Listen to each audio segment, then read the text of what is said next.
presencia del conversatorio del doctor Mauricio Fajardo,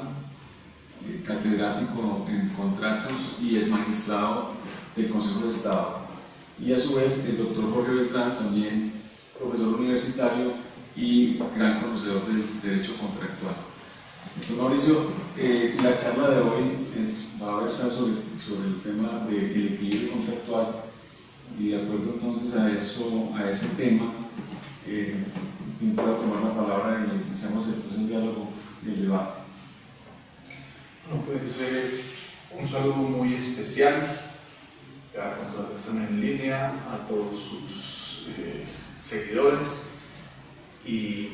mi complacencia y mi gratitud por esta invitación, máxime en unión de dos expertos conocedores como los que más el tema de la contratación estatal, que de tanta importancia resulta para el país, para su desarrollo, y que hoy más que nunca creo está completamente en boga. A propósito del equilibrio económico de los contratos, figura absolutamente importante de enormes alcances, alrededor de la cual se han dicho muchas cosas que seguramente son y otras que no son tanto características de las mismas. Yo estimo pertinente rescatar la línea en que ha venido trabajando la sección tercera del Consejo de Estado desde hace unos 2 años para acá. Así lo reflejan sentencias como la de agosto 22 de 2013 de la sección tercera, subsección A, y la de marzo 14 de 2013, con ponencia del doctor Carlos Alberto Zambrano, también de esa subsección, en donde se insiste en hacer una precisión que en ciertas oportunidades ha hecho la sección tercera, pero que en otras se ha dejado de lado y ha sido oscilante un poco, si se quiere, la jurisprudencia sobre el punto, y es en ubicar el tema del equilibrio económico por fuera del terreno de la responsabilidad contractual. En algunas oportunidades, repito, el propio Consejo de Estado, a través de muchas sentencias, señaló que la ruptura del equilibrio económico podría provenir del incumplimiento del contrato. Y en esta oportunidad, de las sentencias a las que estoy haciendo mención de manera específica, pues el Consejo de Estado trata de establecer una distinción clara para decir: mire, cuando estamos hablando de responsabilidad del contrato por incumplimiento, por conductas antijurídicas, no solo las causas, sino los efectos, las regulaciones que la ley tiene prevista para los casos de incumplimiento tienen un tratamiento y unos cauces completamente distintos que los que corresponden a la figura del equilibrio económico del contrato, cuya ruptura puede y debe provenir de causas distintas a la del incumplimiento del contrato. Sin embargo, conviene señalar, en eso también el propio Consejo de Estado lo pone de presente, que curiosamente esa confusión la genera la misma ley, porque cuando nos detenemos en la lectura del numeral octavo del artículo 4 de la ley 80, en donde se establecen como deberes de las entidades estatales la adopción de mecanismos encaminados a mantener las condiciones existentes al momento de celebrar el contrato, hace referencia a algunos mecanismos y termina señalando en forma mandatoria la obligación de incluir intereses moratorios como forma de recuperar el equilibrio económico. Y la verdad, yo entiendo, y así lo entendió la sala, que cuando estamos hablando de intereses moratorios es porque necesaria y obligatoriamente hay una mora, y si hay mora es porque hay incumplimiento. Y lo propio ocurre cuando nos vamos al numeral primero del artículo 5 de la misma ley 80, cuando se regulan de manera distinta causales de ruptura del equilibrio. Se dice que si el equilibrio se rompe por causas ajenas a las partes y ordinariamente está haciendo referencia a la imprevisión. Entonces, como consecuencia, establece que al contratista se le debe necesariamente restablecer el equilibrio a un punto de no pérdida. Pero agrega que si esa ruptura deviene del incumplimiento de las obligaciones contractuales de la entidad estatal, entonces el restablecimiento tiene que hacerse en forma integral, con lo cual la propia ley está ubicando el incumplimiento de las obligaciones contractuales de la entidad como causa de la ruptura del equilibrio económico. Y evidentemente yo creo que es oportuno rescatar esa precisión técnica independientemente de las impropiedades en que la propia ley 80 incurrió, porque como lo ha puesto de presente la jurisprudencia de la sección tercera, es claro que si se está ante la ruptura del equilibrio económico, el contratista tiene derecho a que se restablezca el equilibrio. Pero si de lo que se trata es de estar enfrente del incumplimiento del contrato por parte de la entidad, en los términos del artículo 1546 del Código Civil, el contratista tiene derecho o a exigir el cumplimiento del contrato o a pedirle al juez que declare la resolución del contrato, y en ambos casos tiene derecho a pedir indemnización de perjuicios. Luego, no solo se trata de figuras con alcances distintos, con fuentes distintas, sino necesariamente con efectos distintos, tal como de manera muy rápida lo dejo señalar. Muy bien, doctor Mauricio. Precisando un poco en los conceptos, eso conllevaría a mirar el tema con una lógica distinta o como independiente a las demás que se han precisado anteriormente por la jurisprudencia, o como novedosa. ¿Y cuáles serían las consecuencias de mirarlo bajo esa visión, digamos, en la práctica ya? Pues desde el punto de vista práctico, eso también tiene algunos aspectos importantes que afortunadamente el Consejo de Estado, consciente de que esas impropiedades o esas confusiones no solo se encuentran en la propia ley, sino que al respecto ha sido vacilante, ha sido oscilante la propia jurisprudencia, pues decidió darle aplicación a los derechos fundamentales de acceso a la administración de justicia y al mandato constitucional de prevalencia del derecho sustancial. Pero si no se mira con esa perspectiva, lo cierto es que en un momento determinado podría perfectamente verse frustrada la pretensión de una demanda que se formule con el propósito de que se restablezca el equilibrio económico como tantas suelen formularse, pero previa a una declaración de incumplimiento, porque suele decirse, mire, la entidad estatal incumplió el contrato. Señor juez, declara el incumplimiento del contrato y como consecuencia del incumplimiento disponga el restablecimiento del equilibrio. Y en estricto rigor, pues no son consistentes, no son coherentes esas pretensiones, porque, repito, si estamos en un terreno de incumplimiento, las consecuencias nos llevan fácilmente por el camino de poder pedir, en virtud de las normas del Código Civil aplicables en este punto a los contratos estatales, de pedir o el cumplimiento del contrato más indemnización de perjuicios,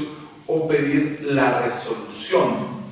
del contrato también con indemnización de perjuicios. No parecería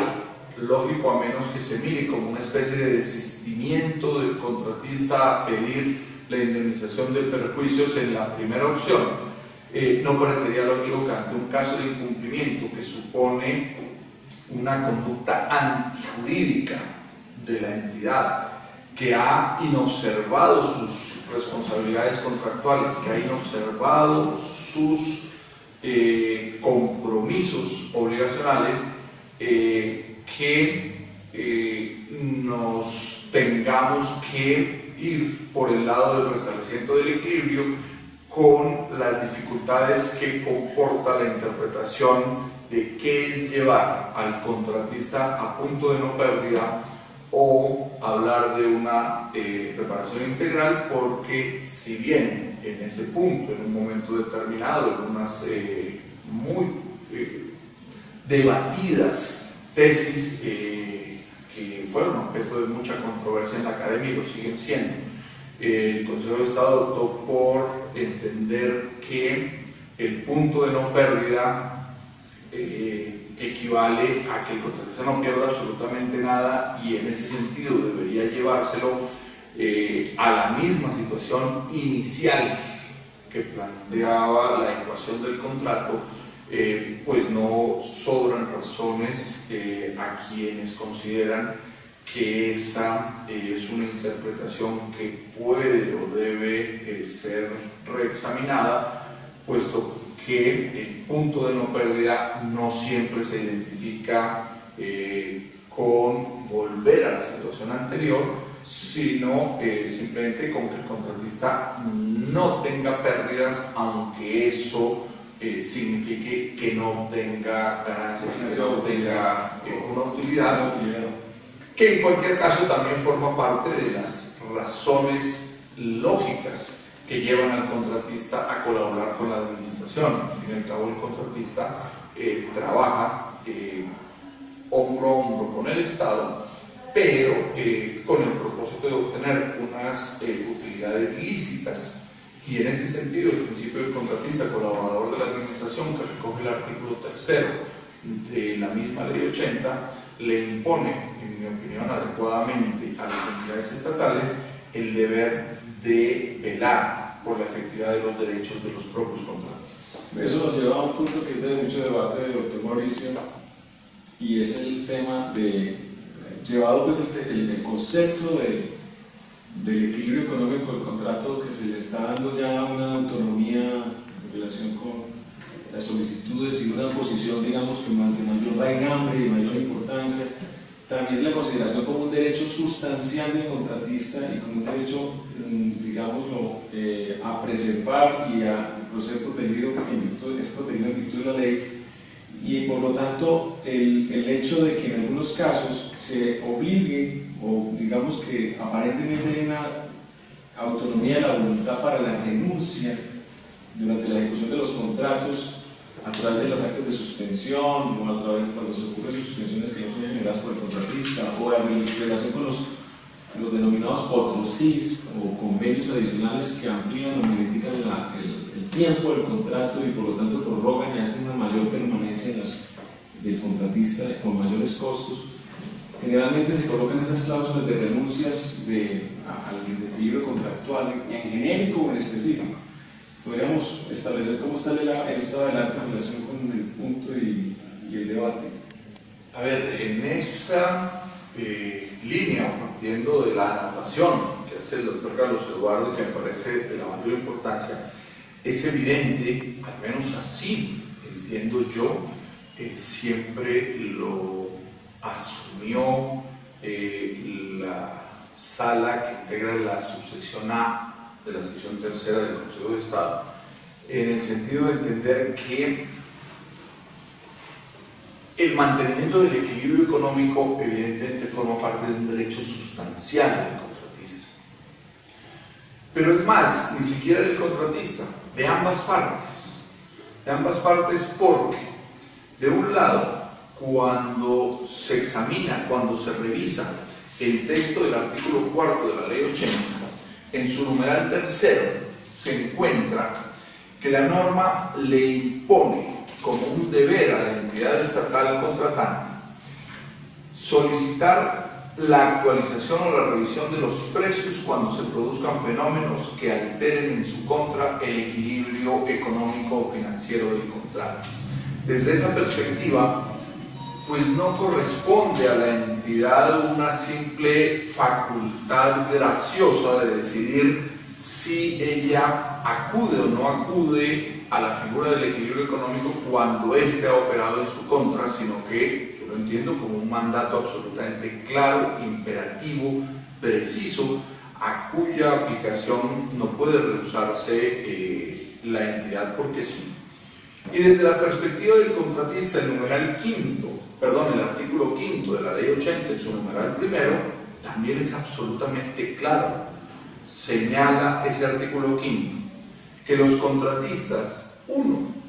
tendrán derecho a recibir oportunamente la remuneración pactada y a que el valor intrínseco de la misma no se altere o modifique durante la vigencia del contrato. Es la propia ley la que no solo está consagrando ese derecho para que el contratista perciba a lo largo del tiempo el mismo valor con base en el que se contrató, sino que es la ley la que califica ese tema como un derecho. Tendrán derecho a recibir el valor intrínseco de su contraprestación. Esto, naturalmente, ha llevado y lleva a que se generen unas discusiones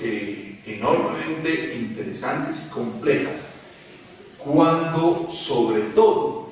estamos hablando de aquellos contratos en los que, o bien de una manera extrema, yo diría casi que grosera, consagran dentro de sus estipulaciones renuncias del contratista a hacer reclamaciones por actualización del dinero, por el costo del dinero, por demoras en los pagos o por incluso causales sobrevinientes que puedan afectar la economía del contrato, sino que se vuelven mucho más complejas y más difíciles esas circunstancias cuando se trata de los que comúnmente suelen denominarse contratos a precios fijos. Bien, hablando sobre todo en contratos de obra, pero igual en contratos de suministro, de prestación de servicios. Yo creo que esto podría cobijar muchas modalidades de contratos. Suelen redactarse los textos contractuales en el sentido de señalar que los precios que se convienen son absolutamente fijos, que los precios no serán objeto de ninguna clase de actualización,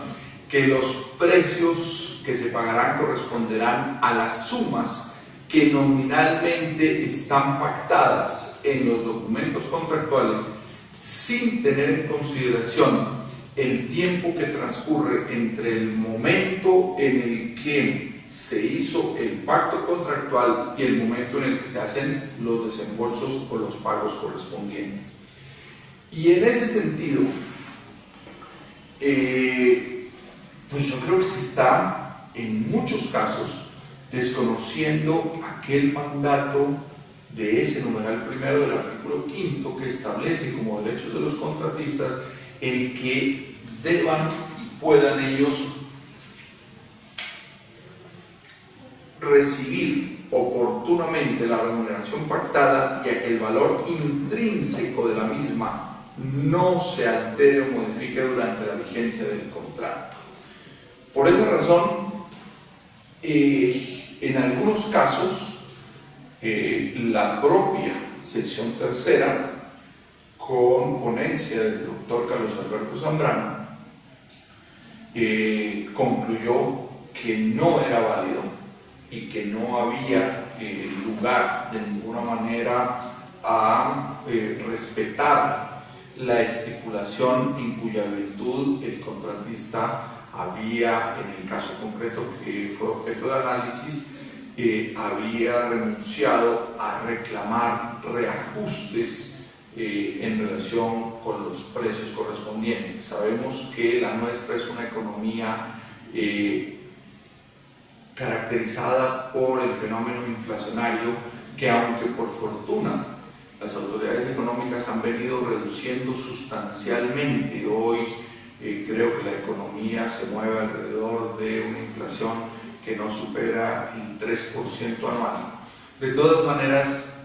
eso hace que los 100 pesos que se pactaron como remuneración en el año, me voy a inventar una cifra, un número cualquiera, en el año 2005, pues no sean y no puedan ser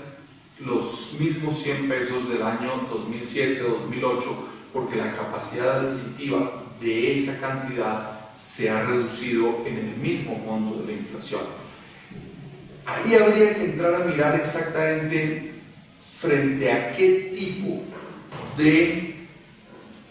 figura estamos hablando, sí, como vicio de esa clase de estipulaciones. Si estamos hablando de una nulidad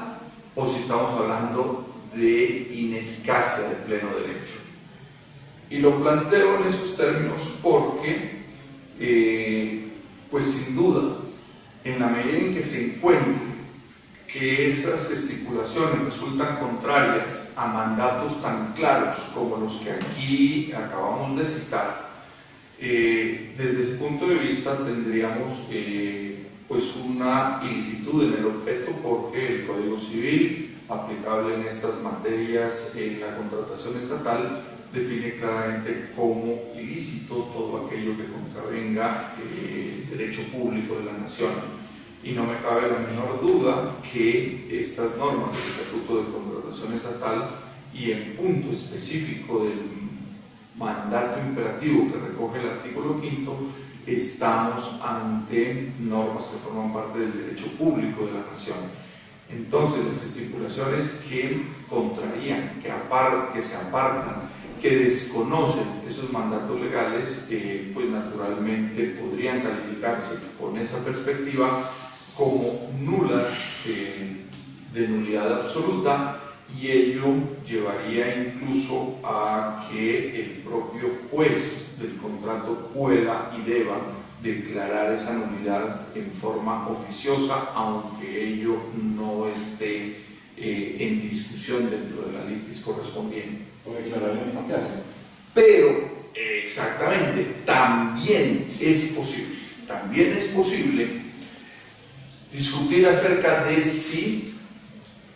el efecto que recaería sobre esas normas fuese el de un vicio distinto, no el de la nulidad, sino el de la ineficacia del pleno derecho. La verdad es que cuando se examina el numeral quinto del artículo 24 de la ley 80, en ese numeral quinto se establecen reglas que la entidad debe respetar para la conformación de los pliegos de condiciones. Nos dicen que los pliegos de condiciones deben contener reglas justas, objetivas, claras, que no induzcan a confusión, pero va agregando además ese numeral quinto unas prohibiciones muy precisas. Por ejemplo, se dice que en los pliegos de condiciones no se pueden incluir condiciones y exigencias de imposible cumplimiento, ni exenciones de responsabilidad derivada de los datos e informes que suministren las entidades, que se deben definir con precisión las condiciones de costo y calidad de los bienes, obras o servicios necesarios para la ejecución del contrato. Se definirán reglas que no induzcan a error a los proponentes y contratistas y que impidan la formulación de ofrecimientos de extensión ilimitada. Cuando una persona, un contratista, se obliga a cumplir unas prestaciones y a recibir unas sumas que no importa el momento en el que se las vayan a pagar, un mes, 6 meses, 1 año, 2 años, 10 años después, por el mismo valor sin que eso se vea afectado de ninguna manera por la inflación, pues ya empezaría realmente a preguntarse de fondo si ese es un ofrecimiento de extensión ilimitada, porque no le está poniendo límite en el tiempo al ofrecimiento inicial, al ofrecimiento exacto que él ha hecho, pero además ni siquiera visto así. Resulta que después de establecer esas reglas para los pliegos de condiciones, la propia ley se encarga, refiriéndose a los pliegos y a los contratos, se encarga de imponer una sanción que, a mi juicio, resulta mucho más drástica, por supuesto, que la propia nulidad absoluta. Cuando dice, serán ineficaces de pleno derecho las estipulaciones de los pliegos y de los contratos que contravengan lo dispuesto en este numeral o dispongan renuncias a reclamaciones por la ocurrencia de los hechos aquí enunciados. Desde ese punto de vista, si estamos hablando de una ineficacia de pleno derecho, pues creo que naturalmente, y como lo ha puesto de presente la jurisprudencia del Consejo de Estado, así figura con claridad en una sentencia de marzo 27 de 2014 de la subsección A de la sección tercera. Este tema de la ineficacia del pleno derecho tiene obligatoriamente que entenderse a la luz del artículo 897 del Código de Comercio, que señala que cuando ese código en forma expresa sancione con ineficacia, se entenderá que el acto respectivo no produce efecto alguno sin necesidad de declaración judicial siquiera, lo cual llevaría precisamente a considerar que se pueda estar discutiendo cuál es la sanción específica para esa clase de renuncias, si la nulidad absoluta o la ineficacia. Pero el solo hecho de que la discusión se mueva en ese lado del universo jurídico ya nos pone en evidencia que no se trata ni mucho menos de cláusulas que puedan tenerse como lícitas, como válidas, como vinculantes para las partes y que merezcan la tutela del ordenamiento jurídico y consiguientemente del aparato judicial del Estado. Doctor Fajardo, siguiendo un poco el hilo conductor que usted ha hecho en su muy ilustrada presentación, hay un tema que inquieta mucho al operador en la ejecución de los contratos y que lleva muchos desequilibrios, y son muchas veces esas mayores cantidades, esas obras adicionales, esas actividades que se van ejecutando por el camino sobre texto de que el contrato lo requería, muchas veces por distintas causas, a veces por falta de planeación de la entidad contratante, a veces porque el contratista no lo contempló debiendo o no debiendo contemplarlo dentro de su oferta inicial. ¿Cuál es su opinión frente a la incidencia de la planeación en los desequilibrios contractuales? Porque digamos hoy en día todo el mundo habla de la planeación, del principio de planeación, pero creo que muchas veces el operador jurídico no tiene la conciencia de cómo termina esto en un estrado judicial, precisamente cuando hablamos de equilibrio económico. A ver, el principio de planeación al que el doctor Jorge con mucha propiedad se refiere, sin duda tiene una importancia mayúscula en materia de contratación estatal. Así lo ha venido poniendo de presente en forma reiterada y permanentemente la jurisprudencia de la sección tercera del Consejo de Estado. Sin embargo, en mi opinión, creo que es importante, a propósito del principio de planeación, hacer algunas puntualizaciones, dado que hoy por hoy, en estricto rigor, ese tema del principio de planeación está siendo objeto de un enorme debate. Creo que todos asistimos con enorme interés a aquella situación que falló, creo que en junio de 2013, es posible que la memoria me falle un poco, pero la subsección C de la sección tercera del Consejo de Estado conoció de un asunto en el cual finalmente el contratista alegaba el reconocimiento de unos mayores costos, un poco en la línea en que lo plantea el ejemplo del doctor Jorge, porque la entidad estatal no había dispuesto en forma oportuna de los predios y los terrenos necesarios para realizar las obras correspondientes. La sección tercera, a través de la subsección C, llegó a la conclusión de que evidentemente ahí se habían configurado unos clarísimos defectos de planeación se había desconocido el principio de planeación, pero consideró que el principio de planeación es de tal importancia como en efecto creo que lo es, incluso deviene de normas constitucionales, ni siquiera de normas legales, que el principio de planeación vincula y obliga, dijo en esa providencia la subsección C de la sección tercera, vincula y obliga tanto a la entidad estatal como al particular contratista. Y el particular contratista, en ese caso concreto, en sentir de esa subsección C,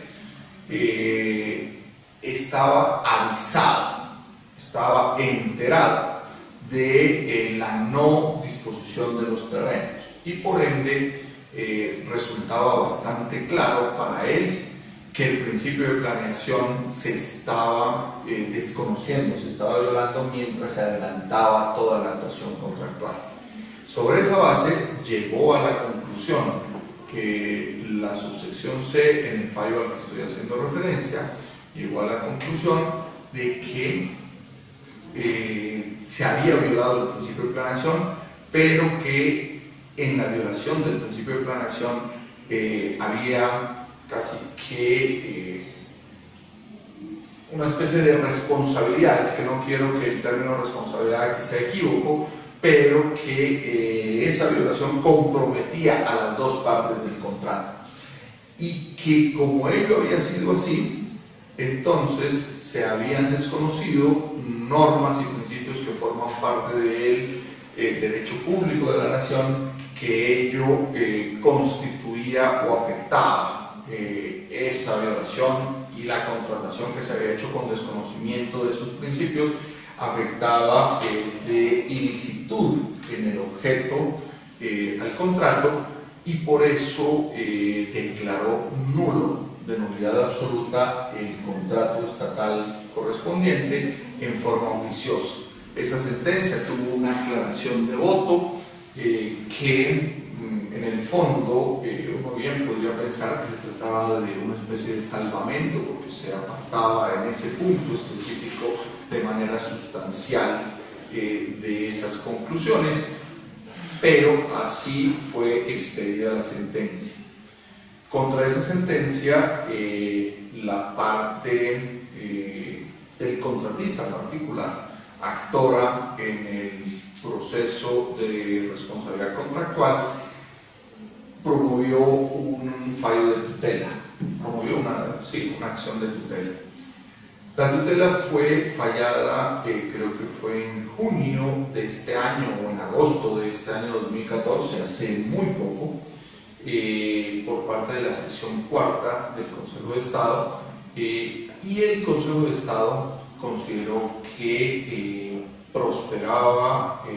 la solicitud de ese amparo constitucional, porque en criterio de la sección cuarta no había lugar a que el juez entrara a hacer pronunciamientos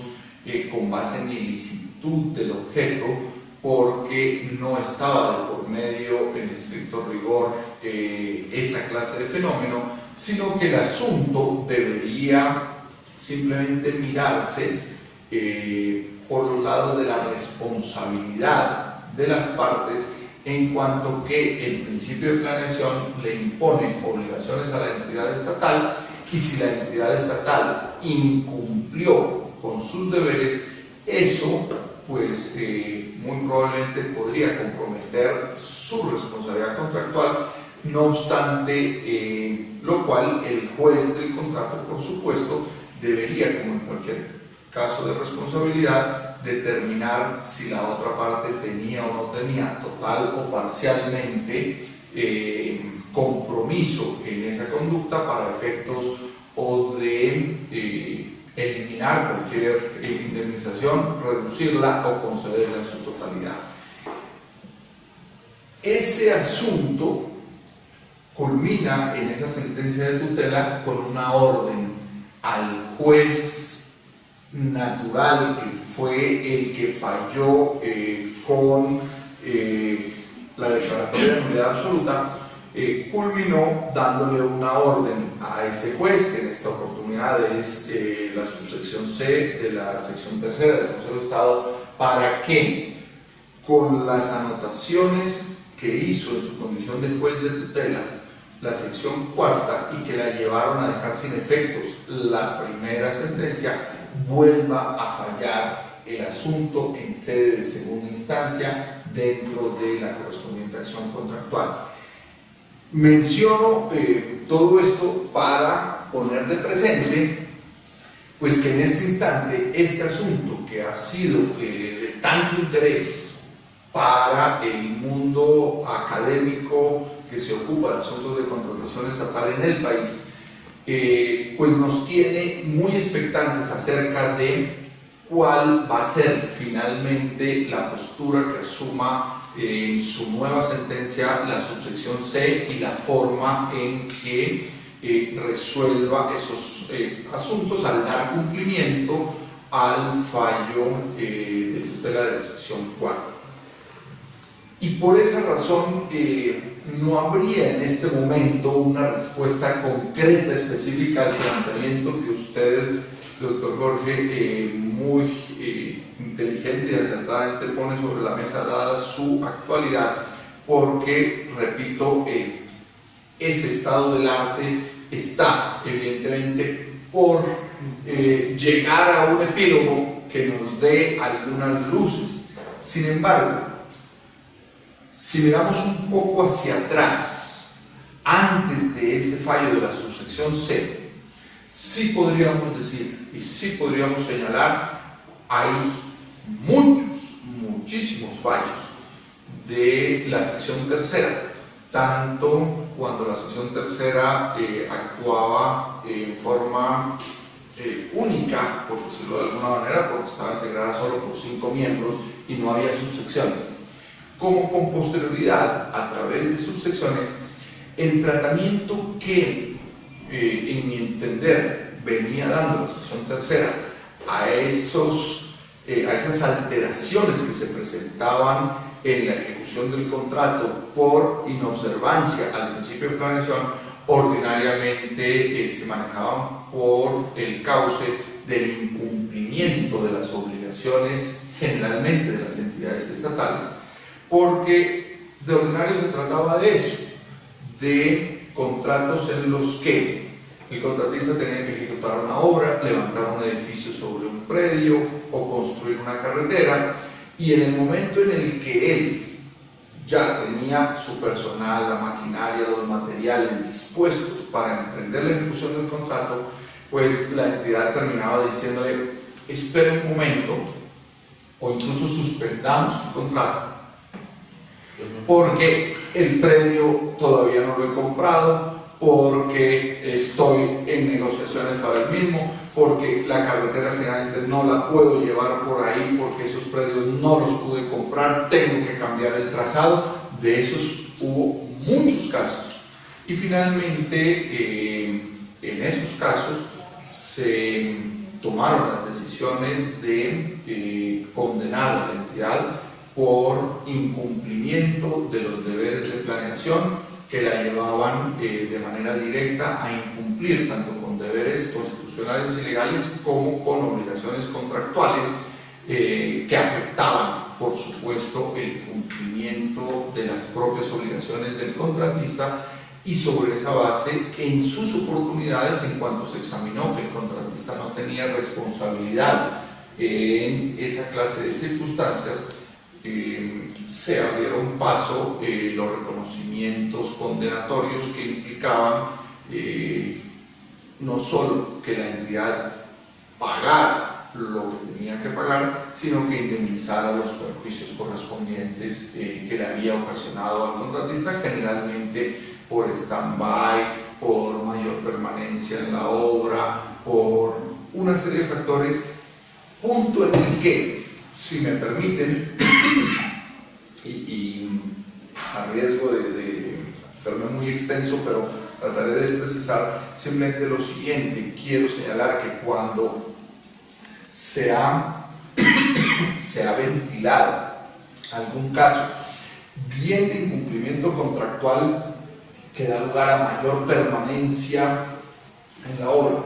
o bien a típicos casos de desequilibrio contractual por esa mayor permanencia, lo cierto es que el Consejo de Estado siempre ha sido muy cuidadoso en decir que esa mayor permanencia por sí misma no determina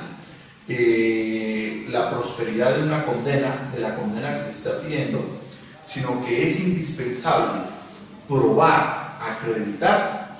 esos mayores costos que se generaron por la mayor permanencia. Lo pongo un poco en concreto y de manera un poco específica a la luz de un ejemplo. Sí, evidentemente quedó demostrado en un caso que el contratista permaneció en la obra 2, 3, 4, 5 meses más de lo que debía permanecer, pero nunca acreditó que por esa mayor permanencia hubiese tenido que pagar la nómina de sus trabajadores durante esos 5 meses, sino que se encontraba que los trabajadores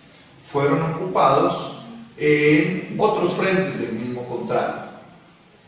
Entonces, aunque hubo una mayor permanencia,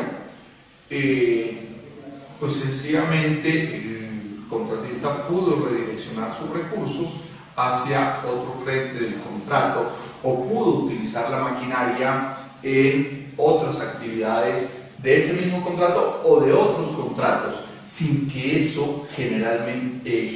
efectivamente le generara o un daño emergente mediante el pago de las nóminas correspondientes o un lucro cesante por el stand-by de la maquinaria. Luego, esa mayor permanencia casi siempre, por lógica, lleva a suponer que hay un perjuicio, pero esa suposición no es suficiente. Sería necesario acreditarle al juez con las planillas de nómina y con los recibos de pago, con las pruebas que evidencien que la maquinaria estuvo ahí dispuesta e improductiva, que evidentemente se ocasionaron o perjuicios por daño emergente o por lucro cesante y que por esa vía hay lugar a su reconocimiento. De lo contrario, la sola mayor permanencia per se no necesariamente lleva ni puede llevar al juez a ordenar reconocimientos económicos en favor de quien la ha padecido. En relación con el tema, con los dos temas, uno podría considerar que hay una línea que se está trazando en relación con los desequilibrios, alegar desequilibrios contractuales bajo la pauta de la planeación que se está generando en el debate y en la línea de jurisprudenciales, en donde se le dice casi que como un mensaje al contratista: mire, señor contratista, usted tiene que ser muy proactivo ya en esa etapa de planeación y en la elaboración de los pliegos y cuando va a firmar el contrato, porque allá en la ejecución, si hay una correlación directa o indirecta, pero muy del estado del arte que usted debería saber y conocer, y no advirtió y no hizo toda esa labor proactiva, usted no podría alegar esos desequilibrios allá dentro de la ejecución del contrato ligados con la planeación. Y bajo dos perspectivas, o una perspectiva es de que el contrato tiene un objeto ilícito, entonces bajo una discusión que se está presentando entre la sección cuarta y la sección tercera, cuando declara la sección cuarta la nulidad del fallo, diciendo que esa no es causal de nulidad, que lo que dice muy bien si hubo o no desequilibrio propiamente sobre la planeación, pero insinuando en ese fallo que indudablemente el tema de planeación no está sujeto a una discusión de recíproca responsabilidad y por lo tanto se disminuye el statu quo de su derecho a reclamar. Eso yo creo que es lo importante del debate que se está presentando. La sección tercera en esa línea pues tendrá que asumir que si nuevamente va a haber una confrontación o una relación, o asume el hecho de que efectivamente puede haber causas de nulidad o efectivamente no hay desequilibrio porque usted conocía, porque parece que el hecho es muy patético, era muy abrupto. Esa misma discusión se está presentando con todas esas obras de Transmilenio, por ejemplo. Todos los extracostos y todos los debates se están presentando con las obras de Transmilenio, que los diseños no estaban y los contratistas presentándonos sabían de antemano que los diseños no estaban agotados y se sabía de antemano que no estaban en fase 3 agotada, había que volver a hacer los diseños porque los contratos se suscribieron en un estado para tratar de hacerlo como diera lugar, y todos los reclamos vienen a esta discusión. No había una planeación adecuada, no se habían terminado, se sabía el contratista de entrada o no que iba a tener problemas de diseño. Entonces yo creo que el debate sí es interesante, vamos a África, las consecuencias que va a tener en la actividad proactiva, la buena fe, la buena actividad comercial y la lealtad comercial del contratista en toda la actividad contractual y general del Estado. Yo creo que es uno de los grandes impactos que va a tener en la contratación pública todo este debate, que es académico y que llega a la jurisprudencia. Y digamos, discúlpame, doctor Navarro, para apuntar un poco el tema y ponerle la inquietud también al doctor Fajardo. Como que uno siente, o no sé si es una equivocada interpretación, pero uno percibe eso que el doctor Naranjo estaba explicando, que hay como un movimiento de la jurisprudencia hacia objetivizar un poco la buena fe. Como que no es simplemente que usted actúe con buena intención, sino que además usted actúe dentro del marco de la ley. Ese movimiento, digamos, le genera a uno muchas inquietudes, muchas expectativas, porque uno dice, claro, yo obro de buena fe a la medida en que estoy dentro del marco de la ley. Sin embargo, en la práctica a veces el contratista está en una posición de debilidad frente a la administración que no es tan fácil de manejar. ¿Cómo, digamos, usted ve eso, doctor Fajardo? El tema de la buena fe no me cabe la menor duda que es y ha sido siempre un principio tutelar que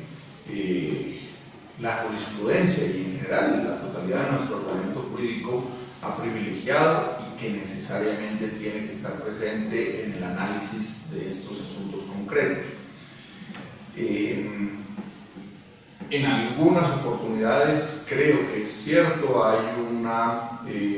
o se alcanza a percibir una tendencia a la exigencia, a la exigibilidad de una buena fe objetiva, más allá de lo que las convicciones, las conductas y el proceder de las partes o del respectivo particular pudieran reflejar, para sencillamente decir si se dio o no se dio. Y en ese sentido,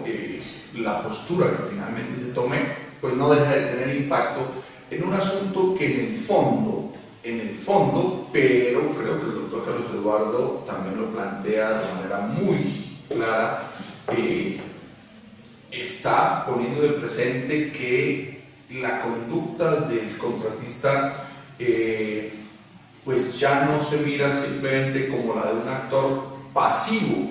que espera que la entidad haga todas las definiciones y que él pueda mostrarse ajeno a lo que fue finalmente la conclusión de un contrato en el que él toma parte. Eso es cierto, pero si bien está cobrando ese protagonismo, creo que eso, y lo digo con el mayor respeto, creo que eso en el fondo no es nuevo. No es nuevo si se mira con la siguiente perspectiva. Y no es nuevo y no es ajeno ni para el juez ni para las entidades que cada vez se les está exigiendo que en los estrados se defiendan con mayor profesionalismo, cosa que también me parece válida. Y digo que no es nuevo si se mira con la siguiente perspectiva, y es que cualquier discusión de responsabilidad, tanto en el terreno contractual como en el extracontractual, siempre ha estado y tiene que estar mediada por causales de exoneración de responsabilidad o de concurrencia de conductas que aminoran sus efectos. En ese sentido, pues digo, no es nuevo encontrarnos en nuestro ordenamiento con que la culpa exclusiva de la víctima es una causal que exonera de responsabilidad, y que si lo que tenemos es lo que en alguna oportunidad se denominó concurrencia de culpas, pero que pues no es la denominación más acertada, cuando hay una concurrencia de conductas que generan esos efectos y se encuentra que quien está alegando en favor suyo el reconocimiento y la indemnización de unos perjuicios, pero ha sido su conducta,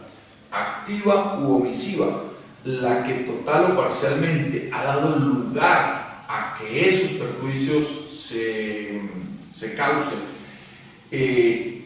pues eso sencillamente, repito, nos pone una vez más en un análisis de responsabilidad que siempre ha informado el ordenamiento jurídico, que en materia contractual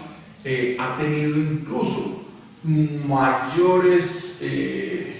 desarrollos a propósito, por ejemplo, del artículo 1609 del propio Código Civil, que le dice: mire, si usted viene a alegar incumplimiento, lo primero que usted tiene que mostrar es que usted cumplió, que usted actuó con arreglo a la buena fe, entre otras, como un gran principio tutelar del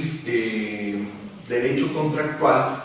Y en ese sentido, en ese orden de ideas, me parece que es muy valioso, me parece que es muy oportuno enviarle el mensaje al contratista, a su equipo, a los asesores, en el sentido de decirles: mire, usted no puede quedarse cruzado de brazos pensando que la responsabilidad en una relación de dos, que es una relación contractual, solo va a recaer en uno de los extremos de la relación. Usted, como profesional y conocedor que es de lo que van a ejecutar entre los dos, usted tiene ahí una serie no solo de cargas, sino de deberes y de obligaciones que lo llevan necesariamente a tener que ser proactivo, pero sin perjuicio de resaltar la importancia de ese recorderis, de esa prendida de alarmas. Creo que no estamos realmente ante un terreno que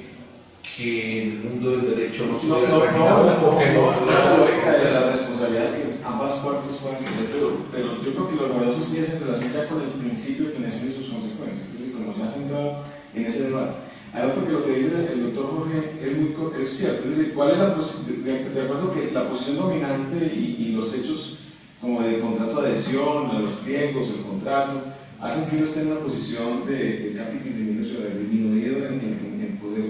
accionar o reaccionar, y en la posición dominante indudablemente de la administración. Lo que se le está diciendo al contratista es que tiene que actuar, decir algo. Ahí la diferencia sería si yo reacciono y digo: mire, es que no están los predios, yo ya de entrada voy a tener problemas, y lo digo y lo anuncio desde el principio, y ya hay una conducta distinta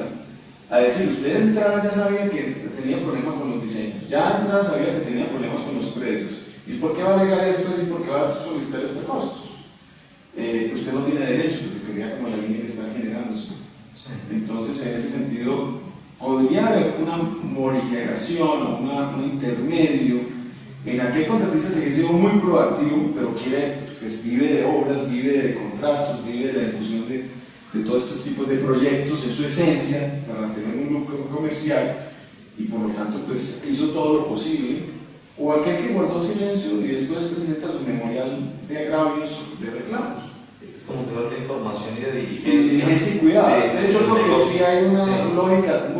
incluso que el mensaje podría ser mucho más drástico: no licite, doctor, retírese,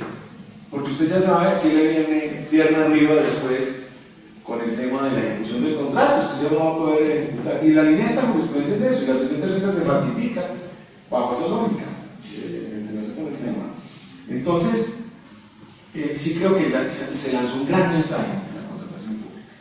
Yo quisiera volver un poco al debate, doctor Mauricio, en relación con lo de las cláusulas, porque hay una gran discusión en el estado del arte del tema. Usted lo señaló muy apropiadamente, que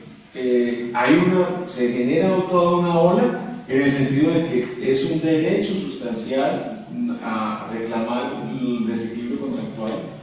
está apoyado en la ley, y que a mí no me puede, como posición dominante, usted no me puede forzar a renunciar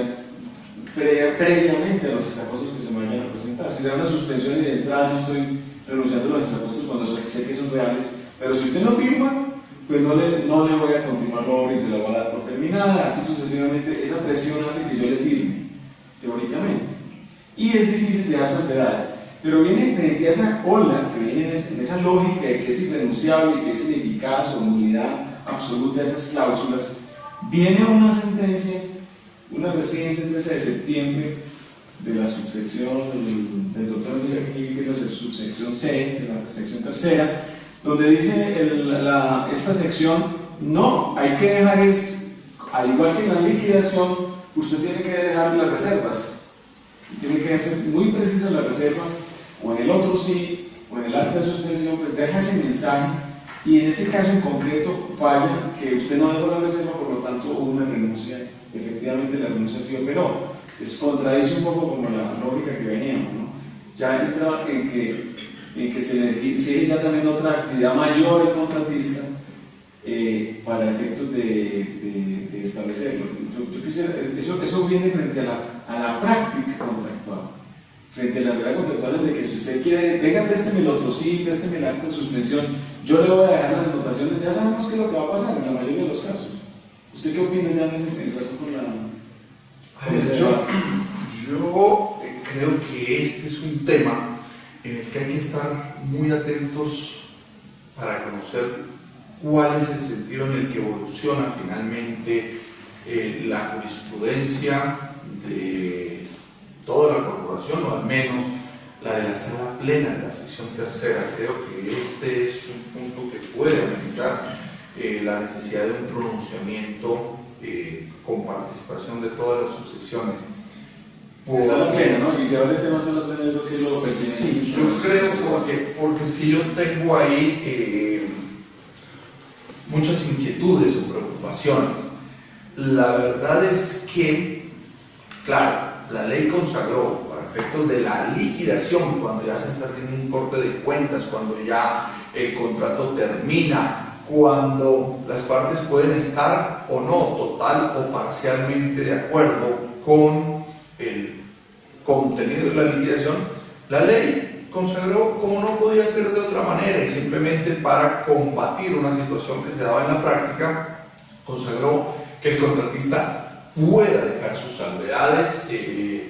porque en la práctica, entiendo que varias entidades se negaban a permitir que el contratista pudiera dejar salvedades, y eso finalmente abría camino a que la liquidación se adoptara de forma unilateral. Pero cuando esa figura propia de la liquidación, y que no es del todo pacífica, se pretende trasladar al terreno del contrato, en donde es el texto del contrato, o donde es el otro sí, o el contrato adicional, que en el fondo son acuerdos contractuales, en donde se pretende imponer o exigir salvedades. Yo ya no solo participo de sus preocupaciones prácticas, doctor Naranjo, acerca de la fuerza que pueda tener en cada caso la entidad estatal versus el contratista particular, sino que incluso voy un poco más allá. Yo ahí me quedo con unas preocupaciones conceptuales muy serias. Creo que el tema se vuelve muy complejo porque pues nosotros partimos del supuesto, así está consagrado y definido en la ley, y creo que así lo hemos manejado y lo entendemos en nuestro ordenamiento, el contrato como un acuerdo de voluntades, y las salvedades lo que evidencian es un desacuerdo, y entonces obligar a las partes a que dejen expresa manifestación de que no están de acuerdo es sencillamente obligarles o exigirles que dejen claro pues, que no hay contrato. Y eso yo creo que pues amerita más de una reflexión, porque precisamente creo que un contrato es exactamente lo contrario, es un acuerdo, es el punto donde coinciden las voluntades, donde se da el consentimiento, donde las partes están identificadas en todos sus alcances. Llevar a que el contrato tenga salvamentos de voto totales o parciales por parte de uno de los extremos de la relación contractual, pues puede simplemente estar ubicándonos ya por fuera del terreno contractual. Entonces, yo creo que el tema amerita más de una reflexión y debe ser objeto de exámenes con el ítem, tal como usted lo señala, que incluso desde el punto de vista práctico, pues resulta también enormemente difícil llevarlo a la práctica. Decirle a un contratista que firme, pero con salvedades, a lo cual obviamente la entidad muy probablemente va a estar reacia o se va a negar, o incluso tendrá elementos lógicos para decir, pero ¿cómo va a firmar con salvedades? Eso significa que no acepta el contrato, y si no acepta el contrato, tenemos la oportunidad. Pues es que ni siquiera se forma, porque es que desde la noción misma del Código de Comercio, que también aplica aquí, ¿cómo se forma un contrato? Con la oferta y la aceptación. ¿Pero qué aceptación? La aceptación incondicional. Eso siempre lo ha dicho la jurisprudencia y la doctrina. Porque cuando la aceptación es condicional, lleva una condición, lo que estamos es ante una contraoferta. Y para que haya un contrato necesitamos que esa contraoferta sea aceptada. Y entonces, si la entidad, repito, con esa concepción que sería lógica y absolutamente respetable desde el punto de vista de la noción del contrato, si ella no le permite al contratista plasmar sus salvedades, ¿qué es lo que se está forzando? A que la entidad le diga, entonces no hay contrato, y que el contratista se quede sin el contrato, que entre otras, en estricto rigor, pues debió ganarse en franca lid, tiene derecho a que se le adjudique y a que se le respete, pero sobre una base también muy clara, que su oferta se acoja al pliego. Si él hace salvedades frente al pliego, su oferta va a ser objeto de rechazo. Y si el pliego trae esas exigencias de que los precios van a ser fijos, etcétera, etcétera, etcétera, eso nos va a meter por unas sendas, creo yo, de más conflictividad que de facilidad en el manejo, y creo que esto amerita sin duda unas reflexiones muy serias de parte de toda la corporación o de toda la sección tercera, para que nos indiquen finalmente cuál es el camino que la jurisprudencia le va a señalar a los contratistas cuando estén frente a esa clase de situaciones. En actos de suspensión o de actos de acuerdos específicos, etc. Siempre aparece el tema de las renuncias. Y hay unas tesis que para tomar como un intermedio, que si bien no es posible hacer la salvedad de los documentos, que lo diga por escrito de alguna forma para manifestar su voluntad. Pero viene el peligro que usted acaba de señalar, que se establezca que es que efectivamente no aceptó el convenio, no aceptó el contrato, y por lo tanto que las bases de sustento de lo que sigue para adelante están en una fragilidad, incluso para pagos, para todo lo que tenga que ver con la actividad propiamente contractual, y se convierte en un tema extracontractual. O sea, el tema indudablemente es muy interesante y es de mucha polémica.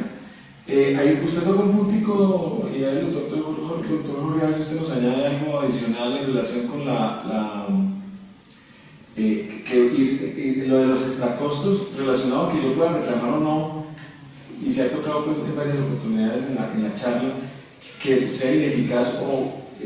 no ineficaz, y sobre todo con lo que se denomina la planilla o la estructura de riesgos, donde se ha dado ya también por las entidades públicas, se trasladan todos los riesgos en genérico. Puede ser mayor en genérico, no, usted responde por todas las cosas mayor en genérico, usted responde por toda la imprevisión en genérico. Todas esas estipulaciones de la planilla de riesgos o pues, estructura de riesgos podría estar también dentro de lo que estamos hablando. ¿Qué opina? También de que son consideradas, así que yo hubiese aceptado, porque tengo que aceptar la que está en los pliegos, la que se dio, o en la dinámica del proceso precontractual, pues posteriormente lo hago también bajo la lógica que tengo que contratar, quiero hacer las obras, quiero hacer el contrato, quiero entregar los insumos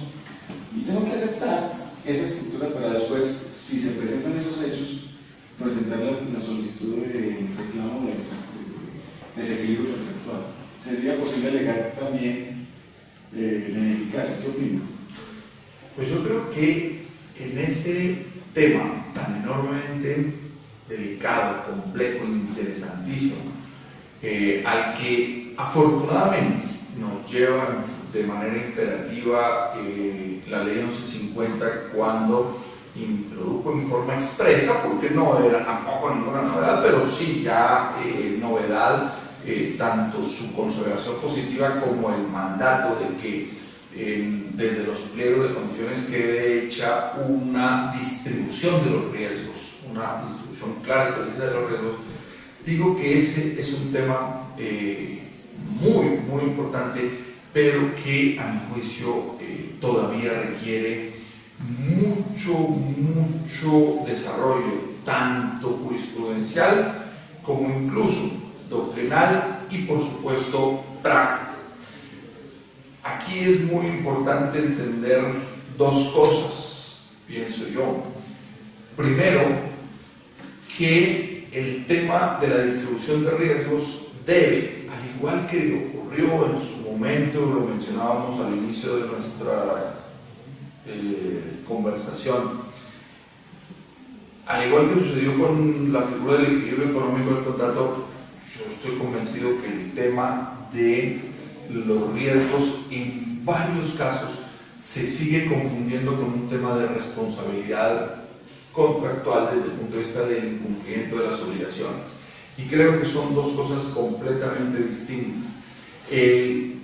tener que responder por el incumplimiento contractual no es un riesgo que se pueda someter a esas distribuciones. Ese es un tema muy diferente a la distribución de riesgos a la que hace referencia la ley 1150. Y ya en el terreno de la distribución de riesgos propiamente dicho, es necesario tener presente varias cosas. Uno, cuáles riesgos sí y cuáles no pueden ser trasladados al contratista o necesaria y obligatoriamente deben quedar en cabeza de la entidad. De hecho, la jurisprudencia del Consejo de Estado en algunos temas en los que al menos inicialmente se ha podido pronunciar al respecto, ha dejado claro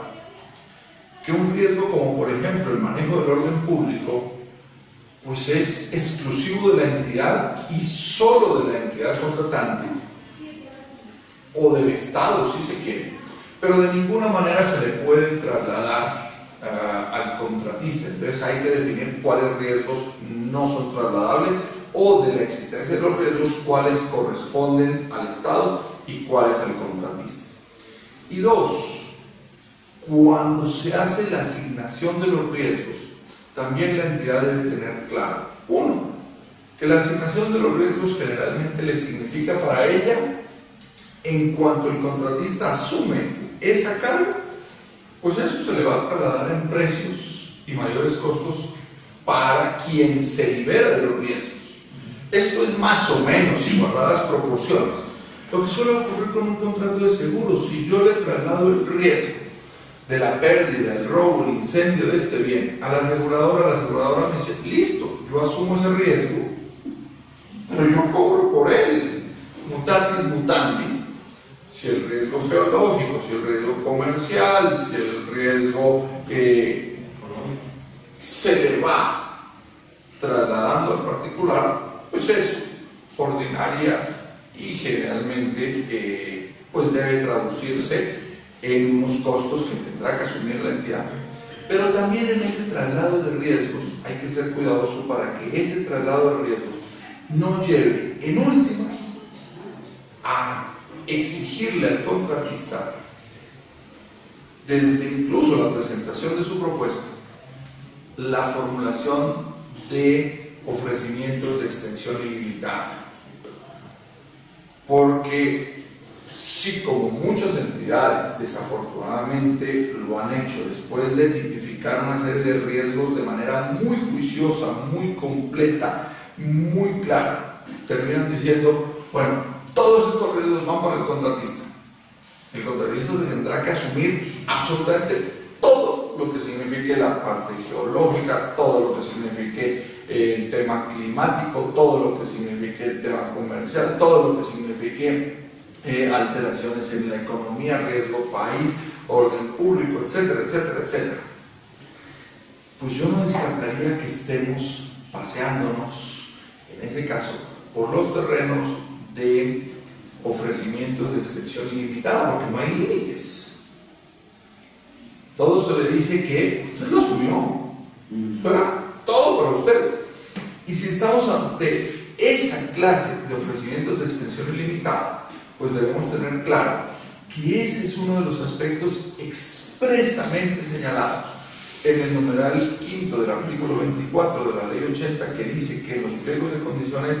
no se puede de ninguna manera llevar al particular a que haga ofrecimientos de extensión ilimitada. Y agrega que las estipulaciones de los contratos o de los pliegos de condiciones que contraríen ese mandato legal estarán afectadas por ineficacia del pleno derecho. Luego, claro que una distribución absurda, ilimitada,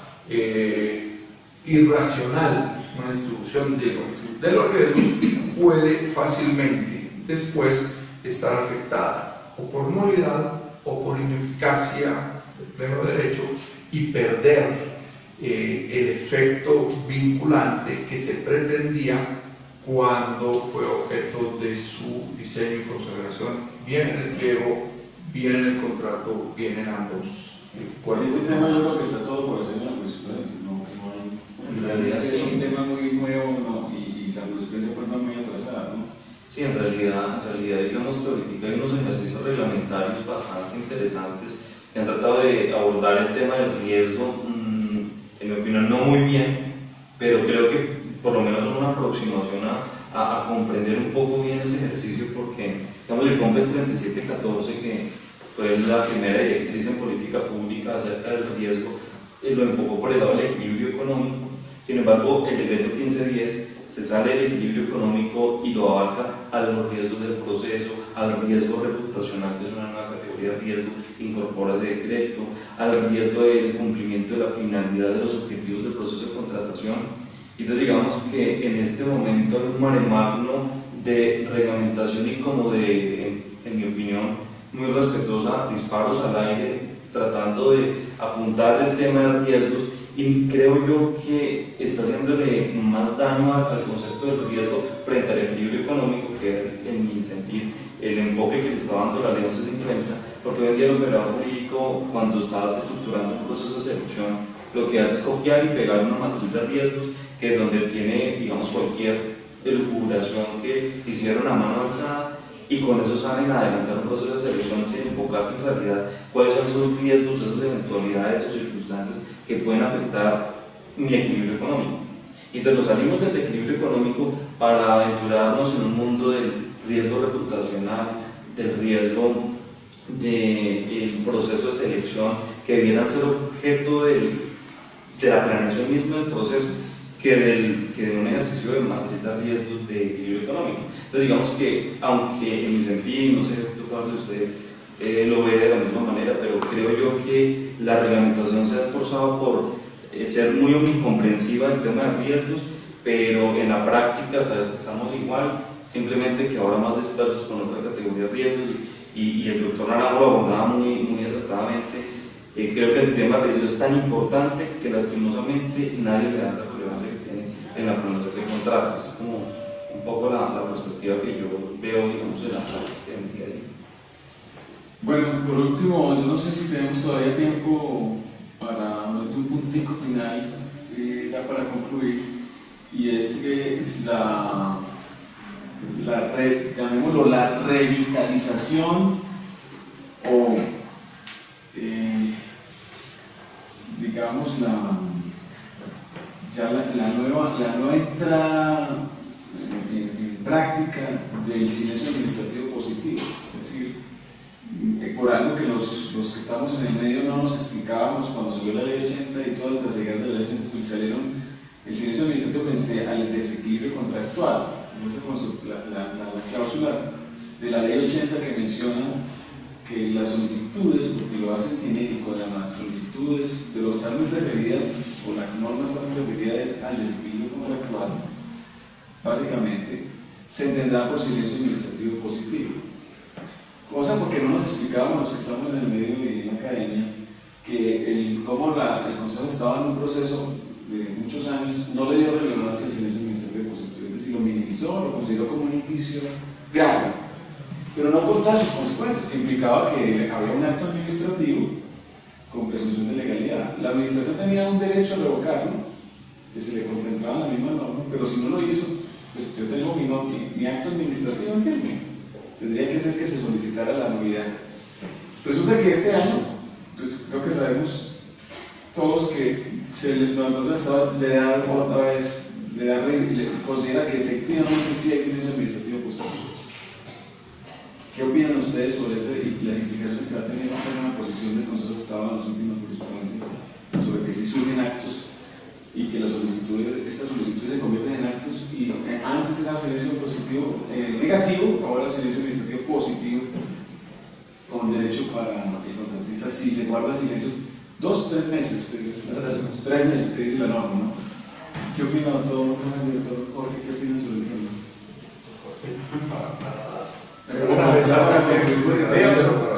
Es un tema que hay mucha polémica, digamos, y trascendencia. Yo creo que digamos, la ley 80 estableció una herramienta esencial en los contratos de tener un mecanismo de salida para el contratista y con miras a evitar la parálisis del contrato, no solamente de la administración para el contratista, sino del contratista para la administración. Y lamentablemente, digamos que la administración muchas veces con su silencio termina generando unos perjuicios, llevando al contratista a un extremo de que sea ella el que tenga que tomar los riesgos o las decisiones de ejecutar determinadas actividades o de tomar determinadas decisiones o determinaciones en la ejecución del contrato que terminan todas convirtiéndose en un tema monetario. Si no fuera monetizable no habría la controversia por intereses económicos que surgen en la ejecución del contrato. Y creo que los avances de la jurisprudencia en estos últimos años ha sido muy relevante en el sentido de llamar la atención de la administración, de decir, oiga, es que su inactividad también genera unas consecuencias económicas en el contrato, también genera o puede llegar a generar unos perjuicios y también puede generar unas responsabilidades. Y en ese sentido creo que las jurisprudencias de los últimos tiempos sobre todo la de estos 2 últimos años, han contribuido muchísimo en los elementos que debe configurar ese acto administrativo ficto. Y en esa medida, creo yo que la jurisprudencia ha sido muy acertada en la medida de establecer cuáles son los elementos para que ese silencio administrativo positivo se configure y no cualquier instrumentalización que hacen algunos contratistas ante una notaría para consagrar pues, el silencio administrativo, sino que la jurisprudencia ha desarrollado unos elementos que creo yo le dan luces tanto al contratista para saber cómo ejercer ese derecho, pero también a la administración de cómo no configurarlo y ser más proactiva. Entonces, en ese sentido creo que esos actos administrativos fictos, por las consecuencias económicas que generan, deben tener un tratamiento absolutamente relevante en la administración pública, porque terminan convirtiéndose en el que calla, en esa expresión coloquial según la cual el que calla otorga, y en esa medida creo que es un llamado fuerte a la administración de ser más proactivo y ser más oportuno, sobre todo porque la contratación pública no es como en la empresa privada que se contrata por unos objetivos, digamos, comerciales, sino que aquí está el interés público implícito en el contrato estatal que es el que debe tutelarse. No sé, doctor Fajardo, ¿qué piensa de este tema? No, el tema es pues enormemente espinoso, complejo, polémico, porque en principio cuando uno lo mira sin mayores prevenciones el asunto puede verse como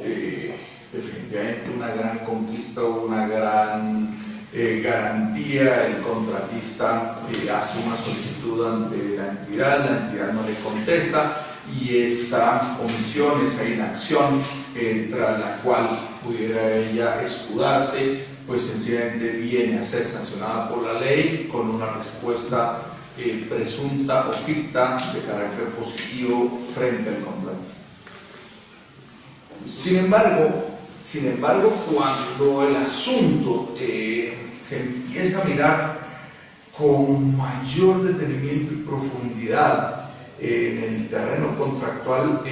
pues la verdad es que eso no hace sino, en mi opinión, generar toda clase de inquietudes, preguntas, dudas,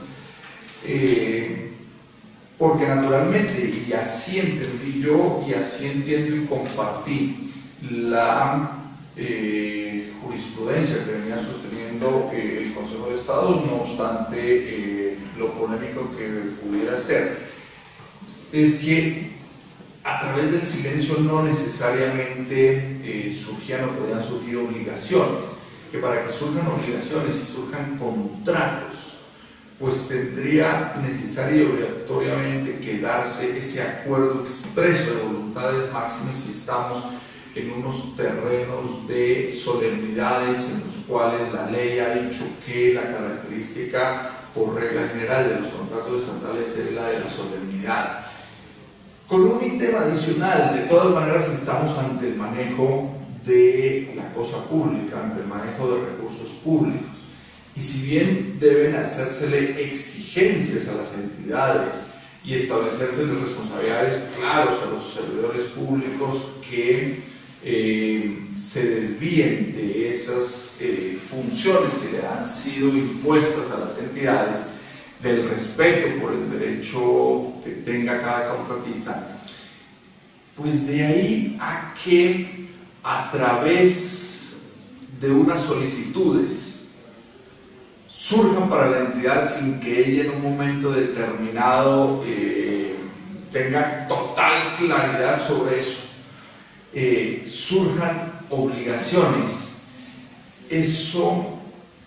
pues no sé, yo creo que eso es peligroso. Sin duda, para la administración puede ser peligroso, pero además ameritaría muchos y muy precisos elementos para tratar de delinear acerca de sobre qué pueden y deben versar las solicitudes y cómo deben ser, empezando por el tema metodológico. Para que una solicitud con una sola respuesta positiva se tenga como vinculante para la entidad, es porque la solicitud tiene que ser absolutamente unívoca, clara y precisa. Señora entidad, solicito esto así, de tal manera que si usted no me contesta, todo esto se va a tener como obligación suya. Entonces, y solo entonces, desde el punto de vista metodológico, el silencio sería una respuesta. Cuando yo le estoy haciendo una solicitud o que amerita varias respuestas, o que yo mismo le planteo opciones, pues en sí no me representa nada, porque equivale al chiste en el que uno escribe y dice, mire, mándeme dinero para comprar tiquetes por avión que vale tanto, o en subsidio me toca irme en carro con unos amigos, y entonces el papá contesta, sí que, sí señor. Entonces, ¿sí qué hago? Compro el avión. Entonces eso desde el punto de vista metodológico. Segundo, ya desde el punto de vista contenido, cuando me está hablando a mí la norma, porque la norma tiene unas precisiones, y nos dice, en las solicitudes que se presenten en el curso de la ejecución del contrato, eso quiere decir que ya estamos en un contrato. No sirve, en mi opinión, la figura para nada en la etapa precontractual, sino que nos ubica necesariamente en la ejecución del contrato. En las solicitudes que se presenten en el curso de la ejecución del contrato, si la entidad estatal no se pronuncia, y entonces, ¿a qué tipo de solicitudes se refiere? Solicitudes relacionadas con el contrato que ya quedó delimitado por su alcance, o solicitudes que precisamente lo que buscan es ir un poco más allá. Oiga, señora entidad, yo le solicito que me amplíe el plazo para la entrega de la obra, para la entrega de los bienes, para la entrega o prestación de los servicios, que me lo amplíe por 4 meses más. Y la entidad guarda silencio. Ese silencio sí cambió mis obligaciones y me concedió la prórroga. Y si esa prórroga significa más erogaciones, porque pues yo soy una compañía que presta servicios de vigilancia y por cada mes pues cobro, porque tengo todos los vigilantes, supervisores y demás. Y entonces, por el solo hecho de elevarle una solicitud de que me lo prorrogue por 6 meses, ¿qué significó? Que ahora mi contrato ya no es de 12 meses, sino de 18. La solicitud en acto administrativo ficto. O las solicitudes deben referirse a otro tipo de cosas. Porque entonces, ¿en qué quedan todas las normas adicionalmente, todas las normas de registro presupuestal, de manejo del presupuesto y demás? Porque si a mí ese tema del plazo, que incluso me genera erogaciones por 6 meses o 1 año más, me dicen que cabe en el silencio administrativo, pues igual cabe el que yo le diga, mire, ¿sabe qué? Autoríceme construirle una segunda torre a este edificio. Pero eso nos lleva a un punto que es interesante, es el análisis del acto como acto. Sobre la hipótesis, que yo creo que ya tiene firmeza porque ya son varias sentencias en cadena, de que efectivamente sí es un acto administrativo con presunción de legalidad. Lo que tendría que llegarse en este análisis es que efectivamente ese acto que tiene una presunción de legalidad está sujeto a la posibilidad de una nulidad o una declaratoria de ilegalidad porque no viola normas, pero el problema es que genera la discusión y genera pues un debate y esa discusión incluso podría ser a posteriori. No, claro, pero es que el punto no solo tendrá que, en mi opinión, tiene que profundizarse, no solo sobre su validez, que incluso ahí ya también nos lleva a un terreno que va un poquito más allá. ¿Estamos hablando realmente de la unidad del acto o ya estamos hablando de un contrato? Porque, lo pongo en estos términos, si yo estoy haciendo una solicitud o propuesta y a través de un acto ficto me están diciendo que sí, yo creo que ya deja de pertenecer al mundo del acto administrativo como tal, unilateral, para pasar al mundo de los acuerdos, de las convenciones, por un lado. Pero por el otro, más que llegar allá, insisto,